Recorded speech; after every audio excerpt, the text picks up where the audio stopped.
Dimanche 26 août, merci une nouvelle fois d'être avec nous pour la dernière du best-of des vacances de ce grand journal. Et oui, puisque la semaine prochaine, nous nous retrouverons avec de l'actualité toute fraîche. Mais cette semaine, eh bien, deux invités sont avec moi,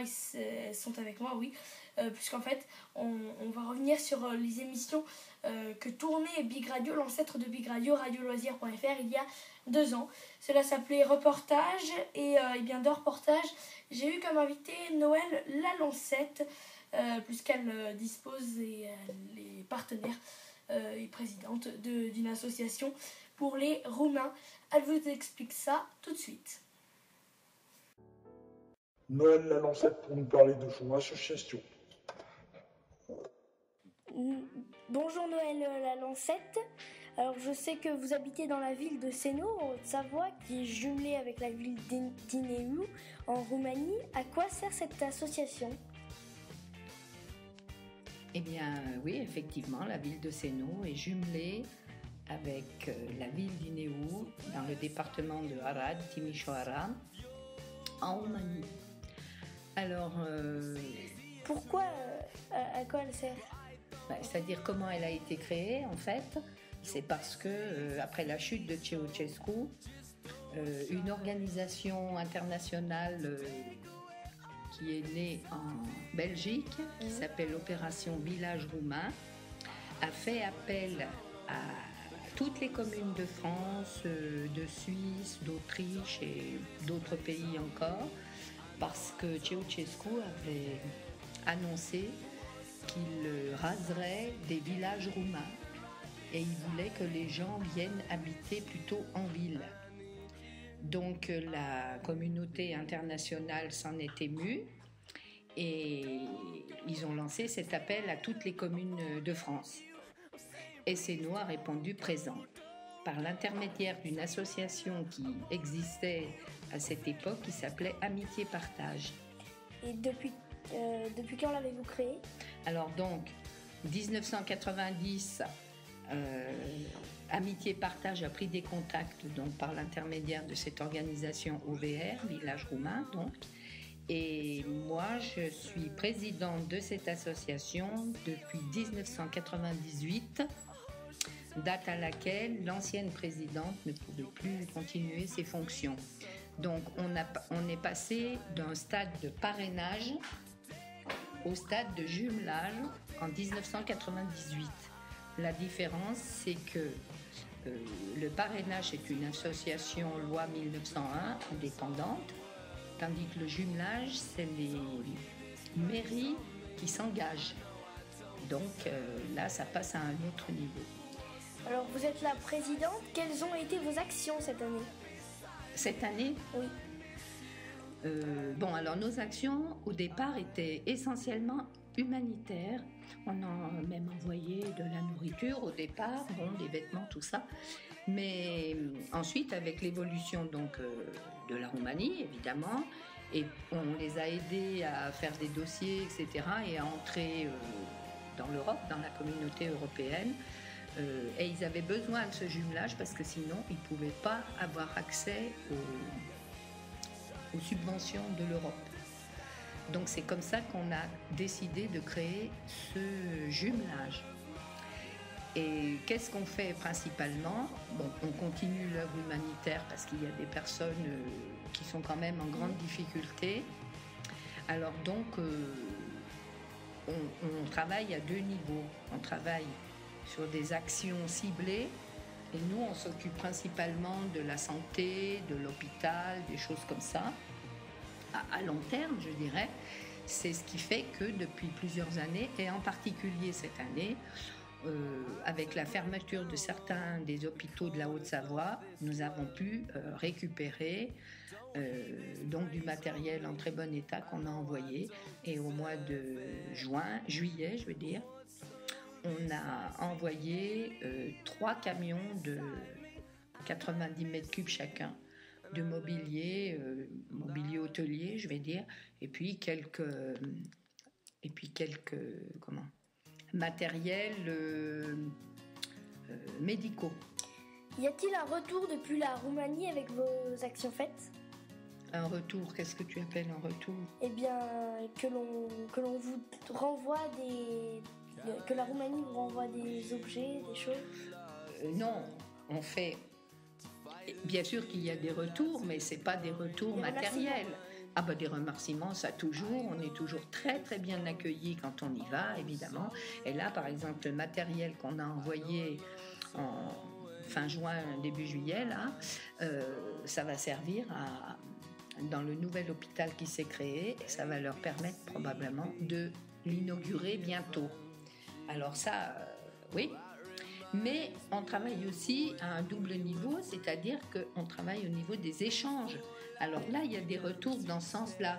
Par exemple, des échanges sportifs chaque année. Une équipe d'Inéo depuis 3-4 ans, pas cette année avec la crise, c'était pas possible, mais depuis 3-4 ans, une équipe de foot d'Inéo vient participer au tournoi international de Pâques à Sénaux. Et puis on fait des échanges scolaires. Alors moi, je suis partie une semaine avec une classe de Chavano, par exemple, dans les espaces verts, où là, des Roumains et des Français ont travaillé là-bas ensemble, sur le terrain. Et puis, une classe de Roumains est venue l'année d'après, ici, en 2008. Ils sont venus, nous on y est allés en 2007, eux sont venus en 2008. Ils ont travaillé aussi ensemble avec les jeunes. Quels sont les réels besoins d'Inéo et arrivez-vous à les satisfaire?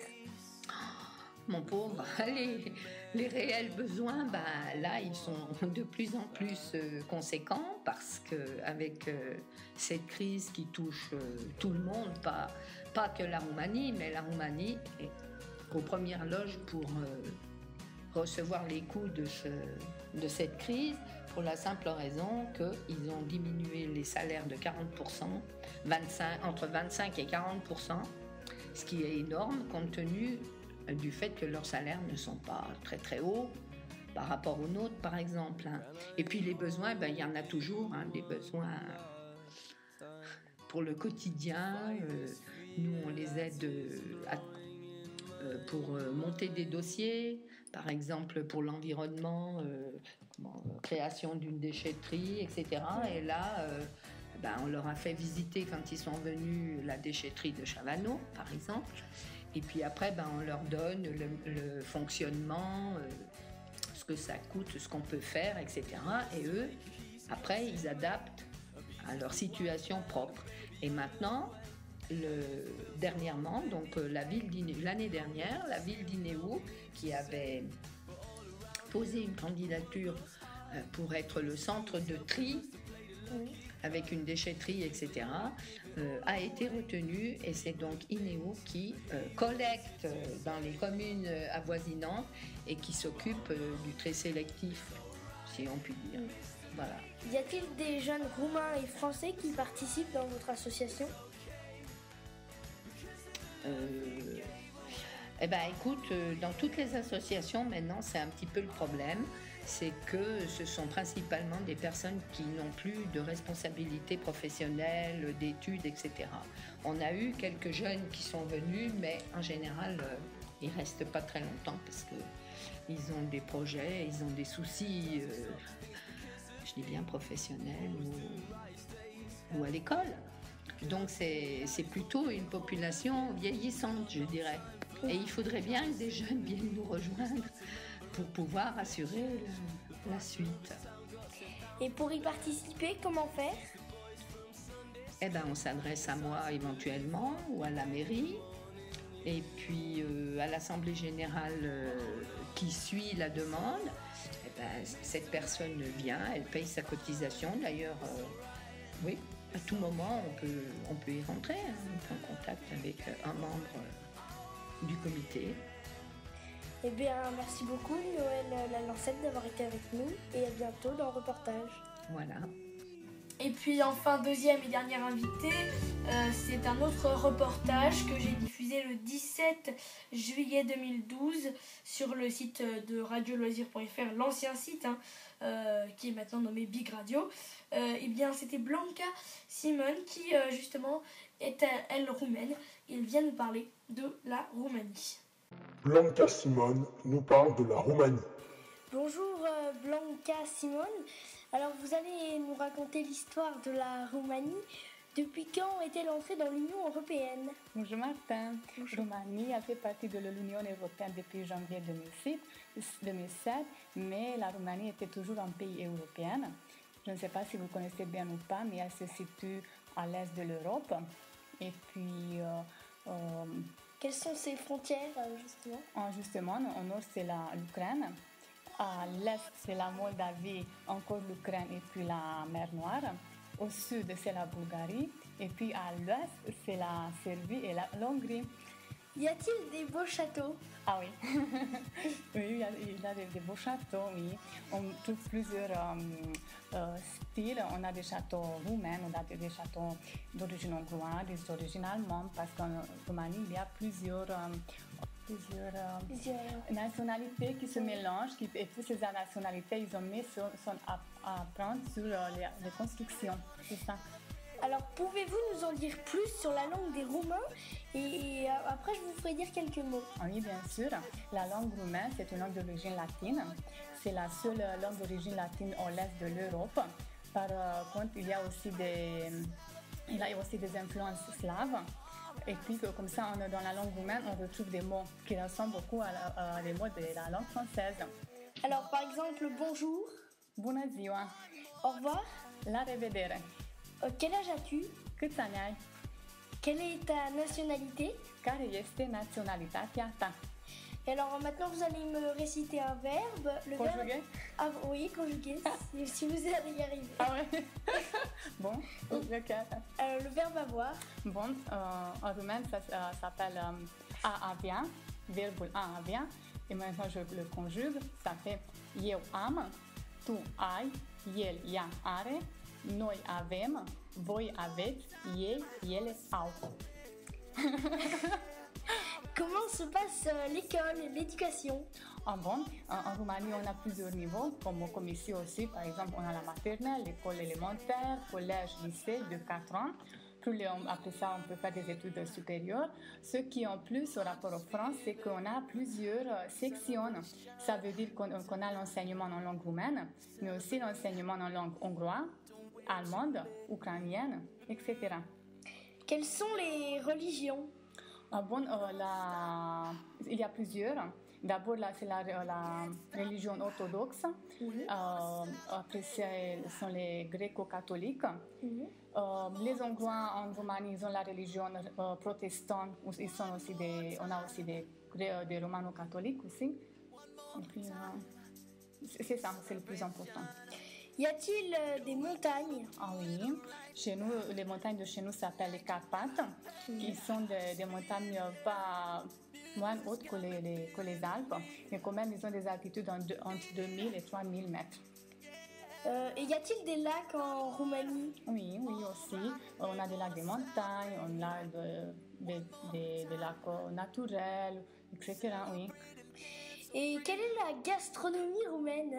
Ah oui, on doit dire que les Roumaines aiment bien manger et ça veut dire qu'elles aiment aussi bien faire la cuisine. Ils passent beaucoup de temps dans la cuisine, préparer des plats très très anciens et très très développés. Tu veux quelque chose comme exemple? Oui. Bon, le repas très connu, ce sont les sarmalés. Je ne sais pas si tu as entendu parler de ça.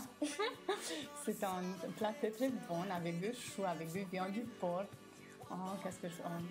On peut aussi les beignets. On est un petit peu différent qu'ici. Et puis, on aime chez nous les gâteaux très sucrés. Oui. Eh bien, merci beaucoup, Simone Blanca. Merci beaucoup, Martin. Au revoir. Au revoir. Voilà, donc c'est la fin de cette émission. le grand journal best-of des vacances. J'espère que vous avez passé d'excellentes vacances avec nous au sein de notre radio. En tout cas, dès demain, lundi 27 août, vous retrouverez la toute nouvelle grille des programmes de Big Radio. Je ne vous en dis pas plus. Et bien d'ici là, je vous souhaite de passer une dernière très bonne soirée de vacances avec nous sur Big Radio. Et je vous dis également rendez-vous la semaine prochaine. Je ne vous donne pas l'horaire, je vous donne juste rendez-vous la semaine prochaine pour une toute nouvelle édition du Grand Journal. Voilà, merci à vous tous encore une fois de nous avoir suivis tout cet été et à la semaine prochaine sur Big Radio.